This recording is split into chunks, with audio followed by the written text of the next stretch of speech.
ਕੱਲ੍ਹ ਦੀਵਾਲੀ ਦਾ ਤਿਉਹਾਰ ਹੈ, ਜਿਸ ਨੂੰ ਰੋਸ਼ਨੀਆਂ ਦਾ ਤਿਉਹਾਰ ਵੀ ਕਿਹਾ ਜਾਂਦਾ ਹੈ। ਇਸ ਪਿੱਛੇ ਦਾ ਇਤਿਹਾਸ ਤਾਂ ਆਪਾਂ ਬਚਪਨ ਤੋਂ ਹੀ ਪੜ੍ਹਦੇ ਆ ਰਹੇ ਹਾਂ।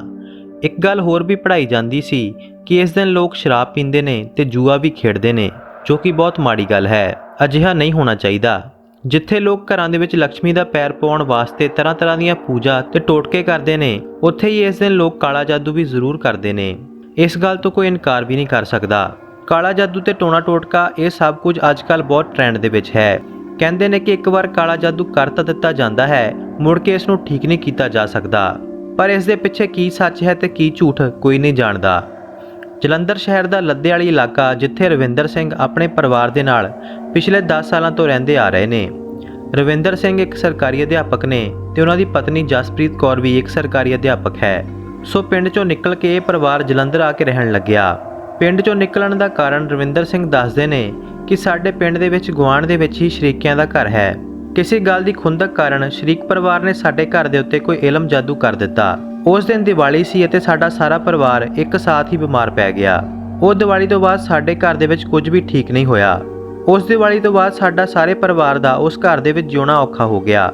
ਪਤੀ ਪਤਨੀ ਦੇ ਵਿੱਚ ਲੜਾਈ ਝਗੜੇ ਵੱਧ ਗਏ। ਘਰ ਦੇ ਵਿੱਚ ਪੈਸਾ ਬਿਮਾਰੀਆਂ ਉੱਤੇ ਲੱਗਣ ਲੱਗਿਆ। ਜਦੋਂ ਅਗਲੀ ਦੀਵਾਲੀ ਆਈ ਤਾਂ ਫਿਰ ਸਾਡੇ ਘਰ ਦੇ ਵਿੱਚ ਸਾਰਾ ਪਰਿਵਾਰ ਇੱਕ ਸਾਥ ਹੀ ਬਿਮਾਰ ਪੈ ਗਿਆ। ਇਸ ਦੇ ਚੱਲਦਿਆਂ ਮੇਰੀ ਮਾਤਾ ਜੀ ਦੀ ਮੌਤ ਹੋ ਗਈ। ਸਾਰਾ ਪਰਿਵਾਰ ਹੋਰ ਪਰੇਸ਼ਾਨੀ ਦੇ ਵਿੱਚ ਆ ਗਿਆ। ਫਿਰ ਕਿਸੇ ਰਿਸ਼ਤੇਦਾਰ ਨੇ ਕਿਹਾ ਕਿ ਤੁਹਾਡੇ ਘਰ ਦੇ ਵਿੱਚ ਜੋ ਵੀ ਹੋ ਰਿਹਾ ਹੈ, ਉਹ ਪੱਕਾ ਕਿਸੇ ਨੇ ਕਾਲਾ ਜਾਦੂ ਕਰਵਾਇਆ ਹੈ। ਇਸ ਗੱਲ ਕਰਕੇ ਆਪਾਂ ਬਾਬਿਆਂ ਦੇ ਪਿੱਛੇ ਪੈ ਗਏ।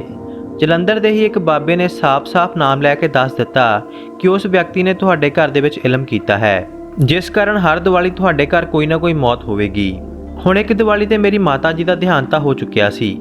ਅਗਲੇ ਸਾਲ ਦੀਵਾਲੀ ਆਈ ਤਾਂ ਇਸੇ ਤਰ੍ਹਾਂ ਹੀ ਹੋਇਆ। ਮੇਰੇ ਪਿਤਾ ਜੀ ਦਾ ਦੇਹਾਂਤ ਅਗਲੀ ਦੀਵਾਲੀ ਤੇ ਹੋ ਗਿਆ, ਜਿਸ ਤੋਂ ਬਾਅਦ ਸਾਨੂੰ ਉਸ ਬਾਬੇ ਦੀਆਂ ਗੱਲਾਂ ਦੇ ਉੱਤੇ ਵਿਸ਼ਵਾਸ ਹੋਇਆ। ਉਸੇ ਬਾਬੇ ਦੇ ਕਹਿਣ ਤੇ ਆਪਾਂ ਪਿੰਡ ਵਾਲਾ ਘਰ ਛੱਡ ਕੇ ਇੱਥੇ ਜਲੰਧਰ ਦੇ ਵਿੱਚ ਆ ਕੇ ਰਹਿਣ ਲੱਗੇ। ਪਰ ਉਸ ਬਾਬੇ ਨੇ ਸਾਨੂੰ ਕਿਸੇ ਗਲਤ ਰਸਤੇ ਨਹੀਂ ਪਾਇਆ। ਉਸ ਨੇ ਕਿਹਾ ਕਿ ਆਪਣੇ ਪ੍ਰਮਾਤਮਾ ਦੇ ਉੱਤੇ ਭਰੋਸਾ ਰੱਖ ਕੇ ਅਰਦਾਸ ਤੇ ਬਾਣੀ ਦੇ ਨਾਲ ਜੁੜੋ। ਇਸ ਤੋਂ ਬਾਅਦ ਮੈਂ ਤੁਹਾਡੀ ਕੋਈ ਵੀ ਮਦਦ ਨਹੀਂ ਕਰ ਸਕਦਾ। ਹੁਣ ਸਾਨੂੰ ਲੱਗਿਆ ਕਿ ਉਸ ਬਾਬੇ ਦੇ ਕੋਲੋਂ ਹੋਰ ਕੁਝ ਨਹੀਂ ਹੋਣਾ। ਇਸ ਕਰਕੇ ਆਪਾਂ ਦੂਜੇ ਬਾਬਿਆਂ ਦੇ ਪਿੱਛੇ ਘੁੰਮਣ ਲੱਗੇ, ਪਰ ਕੋਈ ਫਾਇਦਾ ਨਹੀਂ ਹੋਇਆ। ਉਸ ਦੇ ਨਾਲ ਸਾਡਾ ਪੈਸਾ ਹੀ ਬਰਬਾਦ ਹੋਇਆ। ਜਦੋਂ ਅਗਲੀ ਦੀਵਾਲੀ ਕੋਲ ਆਉਣ ਲੱਗੀ ਤਾਂ ਦਿਲ ਦੇ ਵਿੱਚ ਇੱਕ ਡਰ ਬੈਠ ਗਿਆ।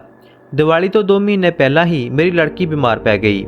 ਬਹੁਤ ਇਲਾਜ ਕਰਵਾਇਆ, ਪਰ ਹੈਰਾਨੀ ਦੀ ਗੱਲ ਤਾਂ ਇਹ ਸੀ ਕਿ ਕਿਸੇ ਵੀ ਟੈਸਟ ਦੇ ਵਿੱਚ ਉਸ ਦੀ ਬਿਮਾਰੀ ਦਾ ਪਤਾ ਨਹੀਂ ਚੱਲ ਰਿਹਾ ਸੀ।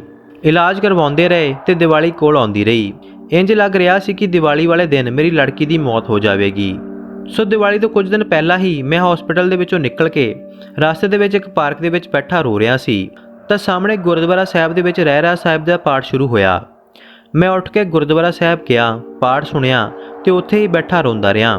ਪ੍ਰਸ਼ਾਦ ਦੇਣ ਆਏ ਪਾਠੀ ਸਿੰਘ ਨੇ ਕਿਹਾ ਕਿ ਰੋਣਾ ਬੰਦ ਕਰਕੇ ਆਪਣੇ ਦੁੱਖ ਗੁਰੂ ਗ੍ਰੰਥ ਸਾਹਿਬ ਜੀ ਨੂੰ ਦੱਸੋ, ਤੁਹਾਡਾ ਜ਼ਰੂਰ ਕੋਈ ਹੱਲ ਨਿਕਲੇਗਾ। ਮੈਂ ਉੱਠ ਕੇ ਅਰਦਾਸ ਕੀਤੀ ਅਤੇ ਗੁਰਦੁਆਰਾ ਸਾਹਿਬ ਤੋਂ ਬਾਹਰ ਆ ਗਿਆ। ਜਦੋਂ ਗੁਰਦੁਆਰਾ ਸਾਹਿਬ ਦੇ ਗੇਟ ਦੇ ਉੱਤੇ ਆਇਆ ਤਾਂ ਉੱਥੇ ਮੈਨੂੰ ਇੱਕ ਬੰਦਾ ਮਿਲਿਆ ਜੋ ਆਪਣੀ ਪਤਨੀ ਦੇ ਕੋਲ ਬੈਠਾ ਰੋ ਰਿਹਾ ਸੀ।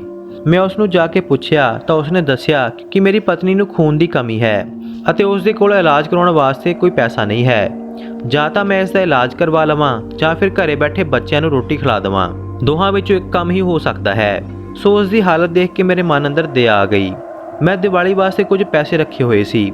ਮੈਂ ਉਸ ਬੰਦੇ ਨੂੰ ਨਾਲ ਲਿਆ ਅਤੇ ਹਸਪੀਟਲ ਦੇ ਵਿੱਚ ਉਸ ਦੀ ਪਤਨੀ ਨੂੰ ਐਡਮਿਟ ਕਰਵਾਇਆ। ਉਸ ਦੀ ਪਤਨੀ ਦਾ ਇਲਾਜ ਕਰਵਾਇਆ ਅਤੇ 2 ਦਿਨਾਂ ਬਾਅਦ ਹੀ ਉਸ ਦੀ ਪਤਨੀ ਠੀਕ ਹੋ ਗਈ। ਬਚੇ ਹੋਏ ਪੈਸੇ ਵੀ ਮੈਂ ਉਸ ਬੰਦੇ ਨੂੰ ਦੇ ਦਿੱਤੇ ਅਤੇ ਦੀਵਾਲੀ ਤੋਂ 1 ਦਿਨ ਪਹਿਲਾਂ ਹੀ ਉਸ ਦੀ ਪਤਨੀ ਨੂੰ ਹਸਪੀਟਲ ਤੋਂ ਛੁੱਟੀ ਮਿਲੀ। ਅਗਲੇ ਦਿਨ ਦੀਵਾਲੀ ਸੀ ਤੇ ਮਨ ਦੇ ਵਿੱਚ ਇੱਕ ਡਰ ਬੈਠ ਚੁੱਕਿਆ ਸੀ। ਪਰ ਉਸ ਦਿਨ ਤੋਂ ਬਾਅਦ ਮੇਰੀ ਲੜਕੀ ਨੇ ਖਾਣਾ ਪੀਣਾ ਸ਼ੁਰੂ ਕਰ ਦਿੱਤਾ ਅਤੇ ਉਹ ਇਸ ਤਰ੍ਹਾਂ ਹੋ ਗਈ ਜਿਵੇਂ ਉਸ ਨੂੰ ਕੁਝ ਹੋਇਆ ਹੀ ਨਾ ਹੋਵੇ। ਦੀਵਾਲੀ ਆਈ ਤੇ ਦੀਵਾਲੀ ਨਿਕਲ ਵੀ ਗਈ ਤੇ ਦੀਵਾਲੀ ਵਾਲੇ ਦਿਨ ਕੁਝ ਵੀ ਨਹੀਂ ਹੋਇਆ। ਇਸ ਵਾਰ ਤਾਂ ਮੇਰਾ ਪਰਿਵਾਰ ਵੀ ਬਿਮਾਰ ਨਹੀਂ ਪਿਆ ਤੇ ਨਾ ਹੀ ਕੋਈ ਮੌਤ ਹੋਈ। ਮੈਨੂੰ ਇੱਕ ਗੱਲ ਉਸ ਦਿਨ ਸਮਝ ਆਈ ਕਿ ਦਸਵੰਧ ਕੱਢਣਾ ਕਿੰਨਾ ਜ਼ਰੂਰੀ ਹੈ। ਹੁਣ ਮੈਂ ਹਰ ਦੀਵਾਲੀ ਪਟਾਕੇ ਜਾਂ ਫਿਰ ਹੋਰ ਖਰਚੇ ਨਹੀਂ ਕਰਦਾ, ਸਗੋਂ ਗਰੀਬਾਂ ਜ਼ਰੂਰਤਮੰਦਾਂ ਦੀ ਹੈਲਪ ਕਰਦਾ ਹਾਂ, ਜਿਨ੍ਹਾਂ ਨੂੰ ਰੋਟੀ ਤੱਕ ਨਸੀਬ ਨਹੀਂ ਹੁੰਦੀ ਤੇ ਜੋ ਬਿਨਾਂ ਇਲਾਜ ਤੋਂ ਹੀ ਮਰ ਜਾਂਦੇ ਨੇ। ਉਸ ਦਿਨ ਤੋਂ ਬਾਅਦ ਮੇਰੇ ਘਰ ਦੇ ਵਿੱਚ ਕੋਈ ਵੀ ਇਲਮ ਤੇ ਜਾਦੂ ਨਹੀਂ ਚੱਲਿਆ ਤੇ ਮੇਰੇ ਘਰ ਦੇ ਵਿੱਚ ਬਰਕਤ ਵੀ ਆਉਣੀ ਸ਼ੁਰੂ ਹੋ ਗਈ।